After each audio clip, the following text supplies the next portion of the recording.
Gibson recently announced that they were reintroducing the Les Paul Supreme model, something that, like all Gibson fans, I was very excited about. But not everything is immediately as it seems.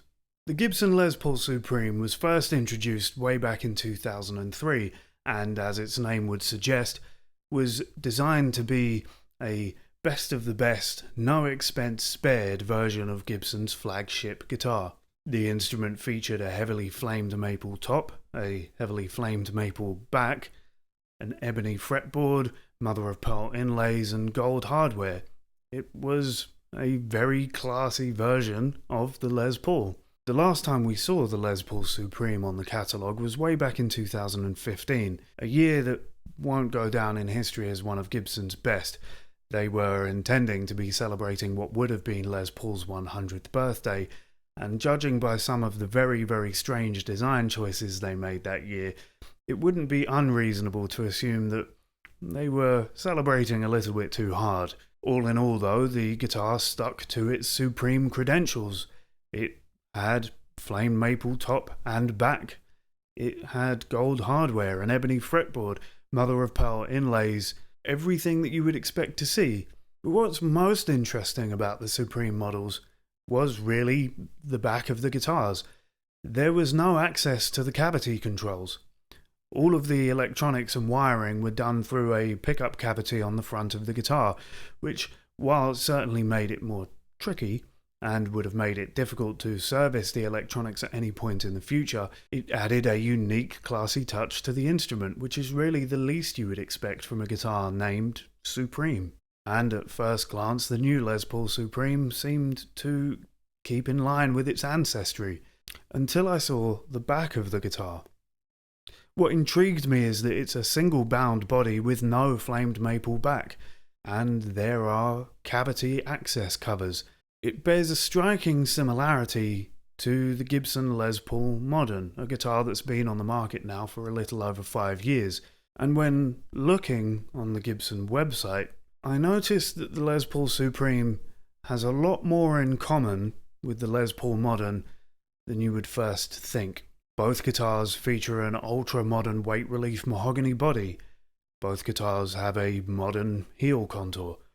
Both guitars have a maple top. Both guitars feature a Nashville-style bridge and aluminium stop bar. Both guitars have a Burstbucker Pro Plus in the bridge position and a Burstbucker Pro in the neck position. Both guitars feature push-pull coil splitting and push-pull phase switching. Both guitars have an ebony fretboard with a 12 to 16 inch compound radius. Both guitars have a slim taper mahogany neck. Both have a Graphtec nut, and both feature Grover locking Rotomatic tuners. In fact, on paper, there's nothing to be had between the two of them. They are identical, all except in price. At the time of recording, the Les Paul Modern retails for £2,599. The Les Paul Supreme retails for £3,999. That's an enormous price difference. Ah, I know what you're thinking, because I thought it too. The Les Paul Supreme is a custom shop model. But if we look at the back of the headstock, there's no Gibson custom logo, and that's not a custom shop serial number. No, don't be fooled. These are standard production guitars with a custom shop price tag. Now, Gibson have done this before. If you think back to the Les Paul Custom Light, they had all the custom adornments, but they weren't custom instruments. They were made in the Nashville factory on the standard production line. They were effectively just Les Paul standards in fancy dress. But that was reflected in the price tag. They weren't priced like custom shop instruments. Which begs the question, why is the Les Paul Supreme? And if you're thinking, well, you can't get a custom shop Gibson for £4,000 anyway. You can, on the used market, and if you shop around at the time of recording, I very easily found a brand new Gibson Les Paul Custom for just £4,200. So what are Gibson playing at? The 2023 Gibson Les Paul Supreme, it seems, isn't that supreme after all.